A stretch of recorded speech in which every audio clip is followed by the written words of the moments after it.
койгонду ойлоп жатабыз азыр. Жакшы болот. Анткени чындап эле Кыргызстанда азыр ооз ачыр убактысы болуп, эч ким кире албай калып атат окшойт. Туура түшүнөбүз.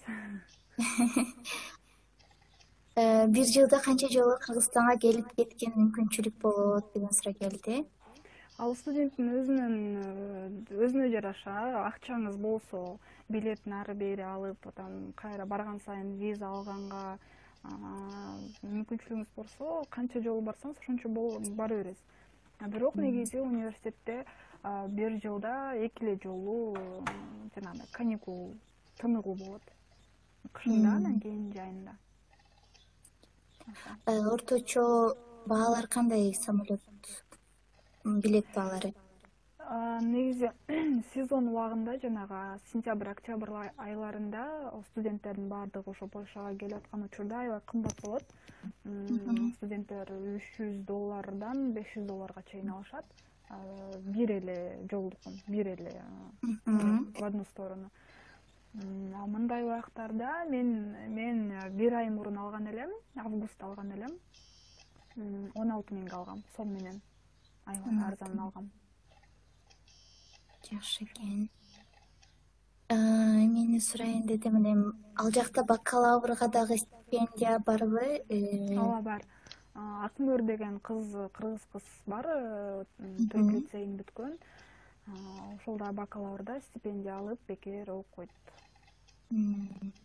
Жакшы. Бакалавр 4 жыл, Жок, 3 жыл бул жакта. Бакалавр 3 жыл. Аябай жакшы экен. Францияда да 3 жыл деп билем да. Ошо Европанын көп өлкөлөрүндө ошондой болсо керек.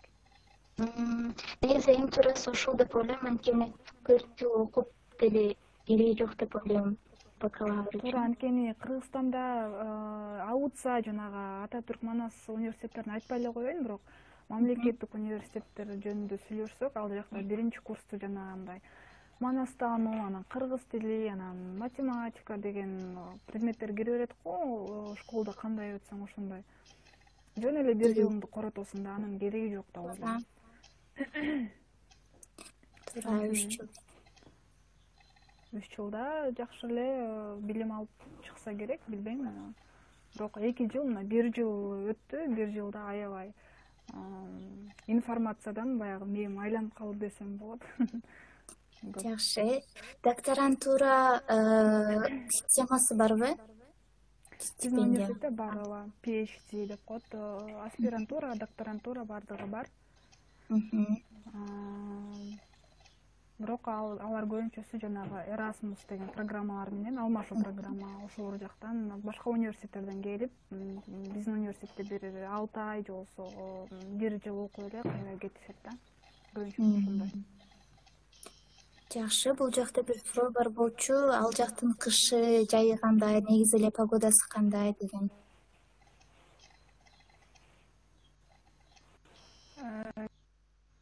Негизи эле ошо бүткүл дүйнө боюнча жанагындай глобальное потепление деген проблема болуп атпайбы? Бул жакта деле ошондой, кышында быйыл кар жааган жок.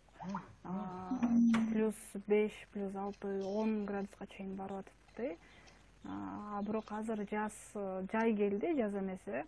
Жаан жаап, кар жааган убакыттар дагы болду. Ошон үчүн түшүнүксүз да бул жакта аба ырайы.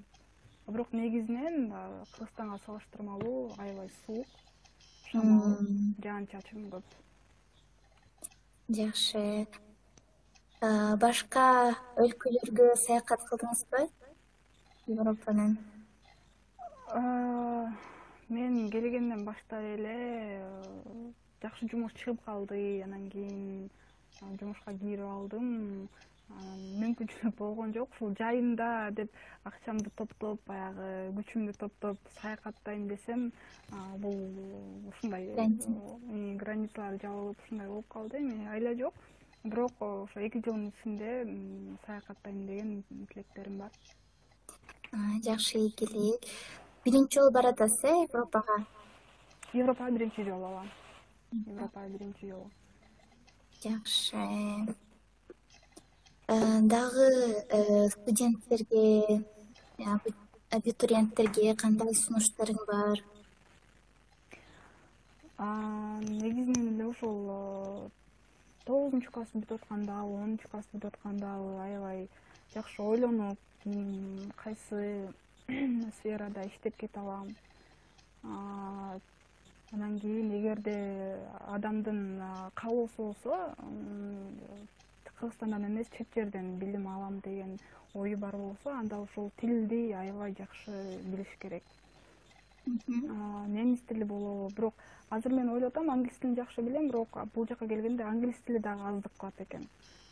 Немис тилин билиш керек, кытай тилин, как минимум 2 тил, 2 ошол зарубежный тил билиш керек деп ойлойм да. Ошо анан кийин коомдук иштерге көп катышып, баягы тажрыйба топтош керек. Анткени бүт стипендиялык, гранттык программалар ошону дагы аябай карашат.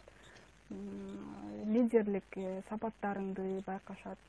Ошондон мен 17-ге чыга элекмин, мен школьникмин дебей, ошол волонтерствода, волонтер болуп ар кандай организацияларда, социалдык проекттерге катышып, тажрыйба топтошуңуздар керек деп айтат элем.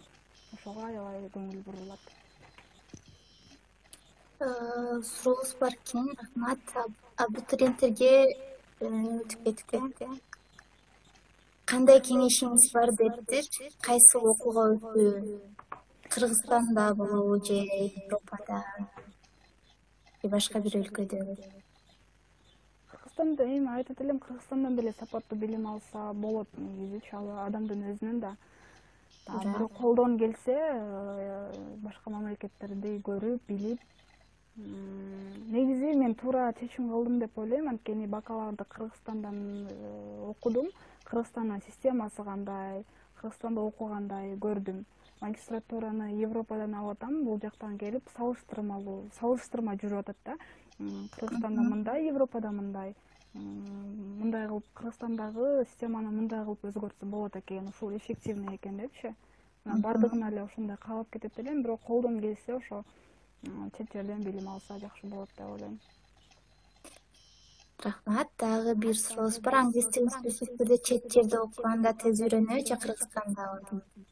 Албетте чет жерде, анткени айланаң бүт англисче болуп атса, англисче сүйлөп атсаң, англисче угуп атсаң, бат жана эффективдүү болот да. Анан кийин Кыргызстанда курстарга барасың, 1-2 саат англисче үйрөнөсүң.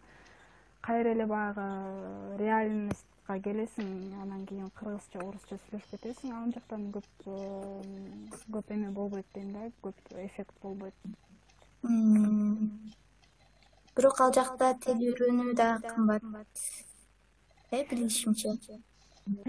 Тил анысын билбейт экенмин, анткени курстарга жазылган жокмун, бирок азыр эмелер көп да, возможностьтор көп, мүмкүнчүлүктөр көп.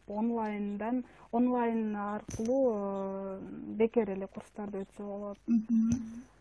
Ошондон кийин бирок Кыргызстандан жана базасын үйрөнүп, курстарга барып, бияка келип, дальше өнүктүрсө болот. Европада окуш үчүн TOEFL сертификаты сөзсүз керекпи? Сертификатсыз вуздарга окууга болобу? Университеттин өзүнүн айтып атайын, ошо менин университетим талап кылган жок ошол убакта. Бирок стипендия алат элем, бекер окуйт элем деген адамдар TOEFL же IELTS сертификатын кармап көрсөтүш керек университетке. Жакшы. Эгер мисалы сиздин университетке стипендия ката албай калсаң, жөнөкөй өзгөчө менен өтсөң контракт канча болот? Биздин университетте контракт 1 жылга 1000 евро. Эң аз дегени 1000 евро. Бирок Варшавадагы университеттер кымбатыраак. Мен досторум, тааныштарым бар. 1 жылга 2,5 евродан 3000 еврого чейин төлөп окушат.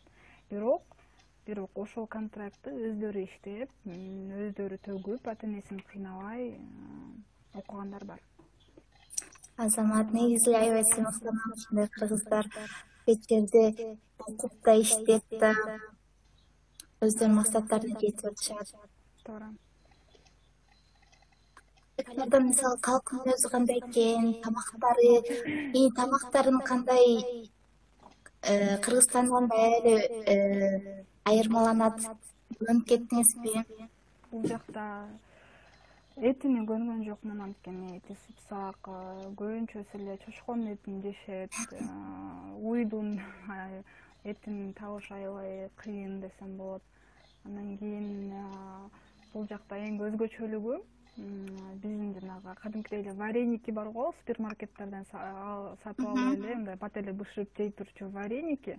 Бул жакта беш бармак сыяктуу эле улуттук тамак экен. Аябай таң калдым. Ошону аябай сүйүп жешет экен, аябай урматтап, барктап жешет экен. Ошо, бирок тамагы негизинен эми кыргызга беш бармак жеп жүргөн кызга эч нерсе жакпады бул. Бирок үйдөн кыздар менен, чогуу жашаган кыздар менен өзүбүздүн ашыбызды басып, беш бармак жасап, өзүбүздүн эле тамактарыбызды жасап жейбиз. Ооба, эң жакшы. Халал эт сатып алган жерлер бар да, Бар, анткени бул жакта түрктөр бар, азербайжандар бар, алар ошондой бизнес кылышат, халал союп малды халал эт деп сатышат. Жакшы, суроолор бар. Польшага окууга кантип өтсө болот дейт? Польшага биринчиден университет тандаш керек. Университет тандап, программасын тандап, бекерби, бекер эмеспи, ошолордун баарын карап, анан ошол сайттан кандай талаптары бар, ошого жооп бериш керек.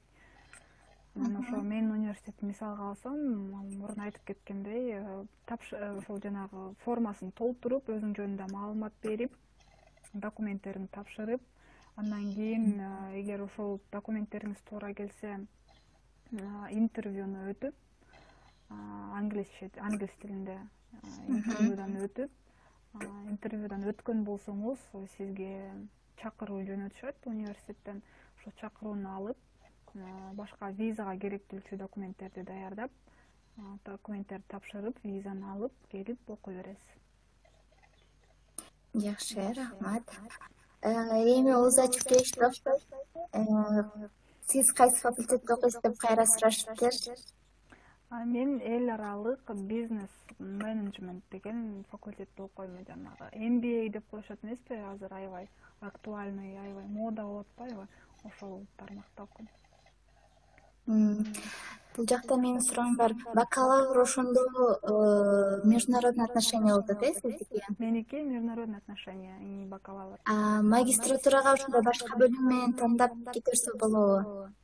Ооба, болот, анткени өтө деле айырма, мисалы бакалавр международный отношенияны бүтүп туруп, магистратурага медицинага тапшырып алсам, бул башка маселе да.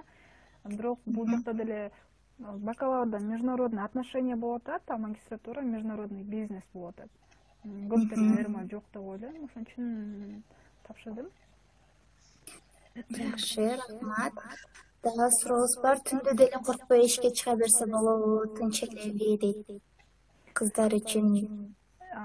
Ушул аябай жакшы суроо экен, анткени мен да башында коркуп жүрдүм да, баягы Кыргызстандан түндө жалгыз кыз жалгыз жүрсө, эркек балдар мындай жаман көз менен карап, же тийишип, же башкача бир сөздөр жүрөт го. Бул жактан жүрө бересиң, эч ким менен иши жок. Кандай кийинесиң, кандай ичесиң, кандай жейсиң, кандай басасың, турасың, эч кимдин иши жок. Канчада чыгып, канчада үйгө кирсеңиз, ал өзүңүздүн ишиңиз. Эми Европада баягы демократия деп коет эмеспи, свобода. Ошондой. Жакшы. Виза кандай документтер керек келет дептир?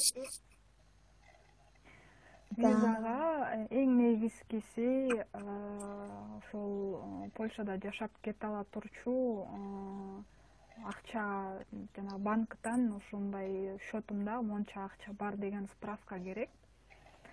Андан кийин ошо визага өзүнүн формасы бар, заявление, ошону толтурасың, сайтынан формасын толтурасың. Андан кийин университетиңен чакыруу барабы жөнөтүлөт, ошону аласың. диплом бакалавр, эгер бакалавр болсо бакалавр диплому, эгерде мектепти бүтүп атса аттестатты көтөрүп, жашап жаткан жериңен справка алып, эң негизгиси документтер ошолор. Анан эркек балдарга справка о несудимости тууралуу справкадагы көтөрүп жүрүшкөндөрүн көргөм. Аскердик справка керек. Ошону такып айта албайм, бирок ошондой документтердин көтөрүп жүрүшкөндөрүн көргөм да посольстводо. Рахмат. Интервьюну өтүш үчүн жеңил элеби деп бир сурообуз бар болду. Мен үчүн жеңил эле болду, анткени буга чейин дагы интервьюлардан өтүп, баягы эл алдында сүйлөп жүргөнгө мен үчүн оңой эле болду. Кандай суроолорду күтсөм, ошондой суроолор келди. Бирок негизи любой ар бир эле адамда толкундануу болот болуш керек. Эми өзүңүздүн даярданганыңызга жараша да. Канчалык деңгээлде даярдансаңыз, ошончо жеңил болот деген жооп. Жакшы. Магистратурада кандай документтер керек келет, кантип тапшырсак болот дейт. Кантип тапшырганы боюнча өйдө айтып кеттик. Ошол талаптарга жооп берем. Мен тапшыргым келет десеңиз, ошо менин баракчама жазсаңыз, деталдуу мондай болот деп түшүндүрүп берем. Дагы сурообуз бар экен, аябай жакшы. Жаштар ичимдикке көз карашы кандай бойдо экен ал жакта? Мисалы Кореяда абдан көп ичет экен. Поляктар дагы аябай ичкенди жакшы көрөт. Эч ким укпасын. Негизи эле 6 дем алыш күн сайын бул жакта мындай закон бар. 6 дем алыш күн сайын эч жерде эч ким иштебейт. Магазиндер иштебейт. Анан кийин бирок ошондой бар, клубтар иштейт экен. Барсаң, ошо ичип отургандарды барда, например, Кыргызстанда жаштар эле отурат го, жаштар эле баягы бийлепчи. Бул жакта карасаң, кары адамдар дагы отуруп, ичип жүрүшөт. Түшүнүктүү. Мен да Францияга барганда аябай таң калгам. Винолор 3 евро болуп турса, суу барып 1 евро. Арасында эч кандай бир айырма жок. Ооба, ошондой. Бардыгы эле ошончо көп. Бул карантин ачылып, границалар ачылгандан кийин эң баргыңыз келген өлкө же шаар кайсы шаар? Италияда досторубуз бар, ошол жака чакырып атышкан, бирок Италия жакында границасын ачабы, ачпайбы ал белгисиз. Если Италияга барбай калсак, анда Францияга. Франция. Ар бир эле кыз Францияга барып, эч эле башнянын ичин астында көйнөк менен сүрөткө түшкүсү келсе керек, менде деле ошондой. Тамак жасап, аялдардын жумуштан өтүп экен. Анан кийин балалуу негизи көп балдар ээрчип жүргөн семьяларды көргөн жокмун. Парктарда көп эле гулять этем, андай семья көргөн жокмун. Бул жакта жөнчө ит мышык ээрчип жүрүшөт. Ит мышыкты бала карагандай эле аябай карашат. Жакшы.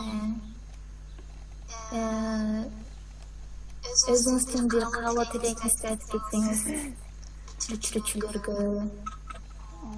Алек ошо эң негизгиси эмнени кааласаңыздар, ошого жетишиңиздерди каалайм. Ошо Рамазан айында бардык ойлогон ой максаттарыңыздар, тилектериңиздер орундалсын. Анан эң негизгиси каалоом сапаттуу билим алыңыздар, анткени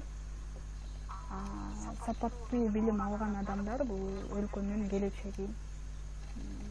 Кандай адамдар кандай билими менен болсо, ошончолук иштешет деп ойлойм да. Билим эң негизги бир фактор.